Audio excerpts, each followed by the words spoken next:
Fala pessoal, tudo bem? Tudo tranquilo? Eu sou o professor Leonel e hoje a gente está para fazer uma aula sobre o tecido epitelial. É uma aula bem simples, mas para a gente ter um conhecimento geral sobre o assunto e poder fazer a resolução dos exercícios mais tranquilo, beleza? Bom pessoal, tecido epitelial.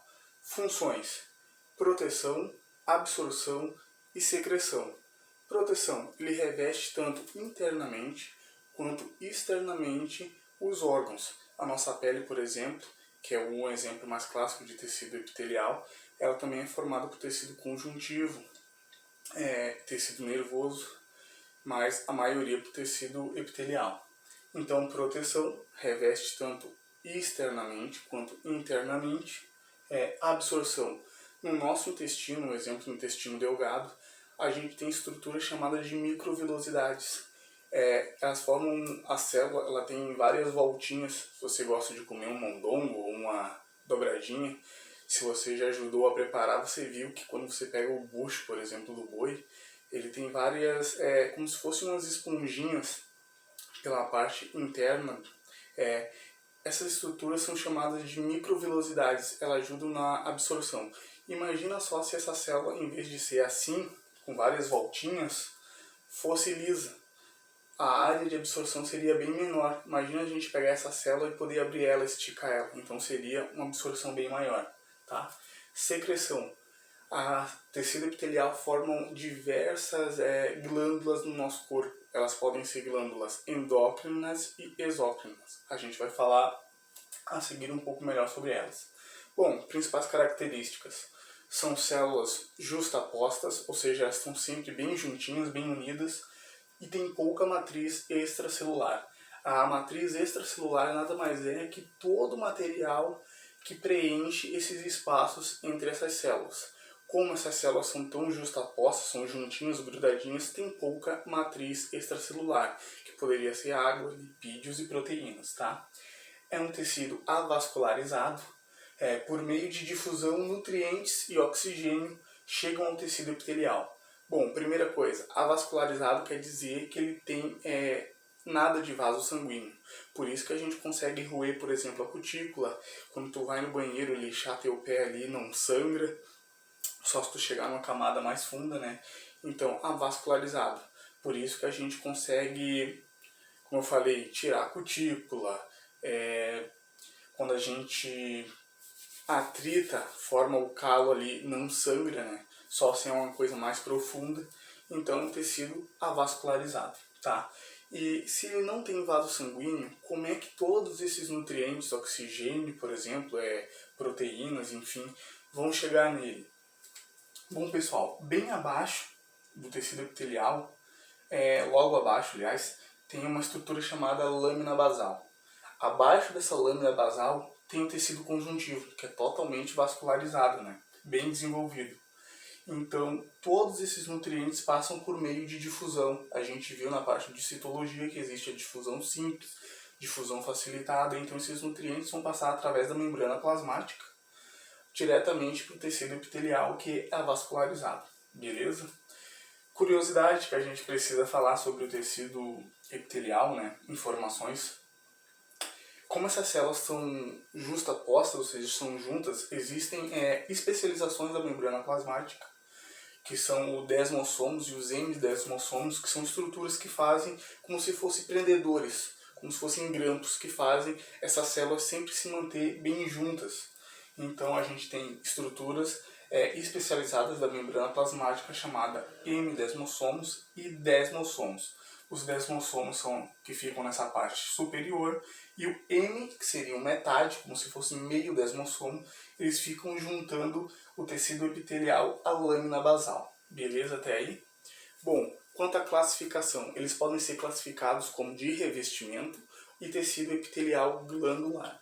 Bom, o de revestimento é o que reveste internamente os órgãos, quanto também externamente. Ele também é subdividido ao número de camadas ou quanto à forma dele. Bom, ao número de camadas ele pode ser simples, ele pode ser estratificado ou ele pode ser pseudoestratificado. Simples, ele apresenta uma camada só. Estratificado, 2 camadas. E pseudoestratificado, ele aparenta ter várias camadas, mas na verdade só está ancorada uma célula à lâmina basal. Se você olhar no primeiro momento, parece que tem várias camadas, mas se você observar com calma, você vai ver que tem apenas uma célula ancorada à lâmina basal. Tranquilo até aí? Bom, quanto à forma, ele pode ser pavimentoso, que são células mais achatadas, parecem panquecas. Pode ser cúbico, então tem formatos, por exemplo, de cubo de gelo, como se fosse um dado, né? Um quadrado. Prismático, que são células mais altas e compridas. E tem os de transição, que apresentam várias camadas e a cada camada essa célula muda de forma. Bom, para não ficar uma classificação meio errada, a gente sempre tem que juntar o número de camadas quanto à forma. Então o tecido ele pode ser, por exemplo, estratificado pavimentoso, pode ser pseudoestratificado prismático. Então a gente sempre vai ter que unir essas duas classificações para dar uma classificação correta no final, beleza? Bom, uma informação que eu já ia deixar passar aqui é que ocorre muito atrito no tecido epitelial, né? Se a gente fosse pegar, por exemplo, uma câmera que pudesse filmar todas as células que saem do nosso corpo, no chuveiro, por exemplo, na hora do banho, a gente ia ver milhares, trilhões de células escorrendo ralo abaixo. Por quê? Porque durante o dia, a todo momento, está ocorrendo atrito. Então, precisa se repor essas células que a gente perde ao longo do dia. Por isso ocorre a mitose, né? Que seriam a formação de novas células, certo?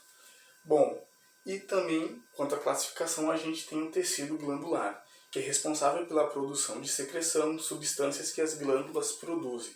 Bom, pessoal, essas glândulas elas podem produzir hormônio, suor, saliva, leite, enfim.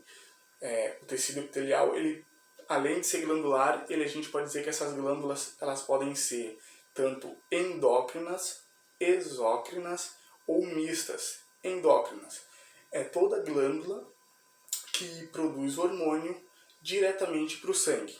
Ou seja, ela vai produzir a secreção, ou o elemento final, no caso, que seriam os hormônios, vai diretamente para o sangue. As endócrinas, elas não possuem dutos que liberam para o meio externo, ou seja, vai direto para o sangue. Exemplo, a glândula tireoide, beleza? E glândulas exócrinas são todas aquelas que possuem dutos que permitem a eliminação da secreção para o meio externo, tanto do nosso corpo quanto para cavidades de órgãos.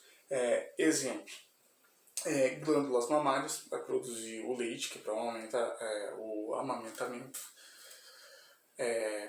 materno, no caso, né? E temos glândulas salivares, que vai produzir a saliva. E tem essas glândulas mistas, são glândulas que elas tanto podem ser classificadas como endócrinas e exócrinas. Elas estão no meio termo, elas fazem as duas funções. Um exemplo, o pâncreas. O pâncreas ele pode produzir o suco pancreático, que vai para dentro de uma cavidade interna, que é do intestino, no caso, né? Vai auxiliar na digestão. E ele também pode produzir a insulina, que vai ser despejado diretamente do sangue. Então ele vai atuar daí, nesse caso, como glândula endócrina. Como exócrina, vai produzir o suco pancreático e endócrina a insulina. Então seria uma explanação geral, seria mais ou menos isso para auxiliar o exercício de vocês. Espero que os slides ajudem um pouco mais e esse é o nosso primeiro contato. Espero que a gente se fale mais vezes, se encontre brevemente. Forte abraço e a gente fica até a próxima.